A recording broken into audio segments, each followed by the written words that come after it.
উনি করবে সেগুলাই।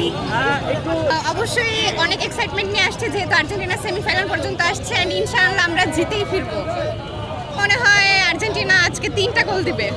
আচ্ছা, সেখানে তো আবার এটাও আছে, সেভেন আপ লিখে তো গুগলে সার্চ দিলে তো ওই ব্রাজিলিয়ানদের চলে আসে। তাহলে ওটা নিয়ে আপনি কি বলবেন? আচ্ছা, দিছে তো আমাদের আছে, আমার মনে হয় আর্জেন্টিনার ফ্যানরা অনেক রিচ, সেটা মন থেকে হোক বা ফিনান্সিয়ালি হোক, অনেক রিচ, যার কারণে টাকা দিয়ে হলেও আমরা ফিফা কিনে নিছি। সো এখানে আর নো ডাউট। তাহলে আমার মনে হয় মানে মন থেকে বড় হওয়াটা বেশি জরুরি। গরিব হইলেও তার পকেট থেকে 10 টাকাও যদি ফিফাকে পাঠায় তাও অনেক ভাই। আসলে কি ফিফা এখন এটা আপনিও জানেন পাঠানো যায় নাকি যায় না, তারপরে যেহেতু কোশ্চেন করতেছেন আমার অ্যানসার দিতেই হবে। আমরা তো এটা মেনেই নিতেছি যে হ্যাঁ আমরা টাকা পাঠাইছি, আমাদের আছে টাকা, এজন্য পাঠাইছি। তোমাদের নাই, তোমরা পাঠাও না, এটা তোমাদের ব্যর্থতা। এখানে আমরা কি করতে পারি? সেজন্য কি হইতে পারে।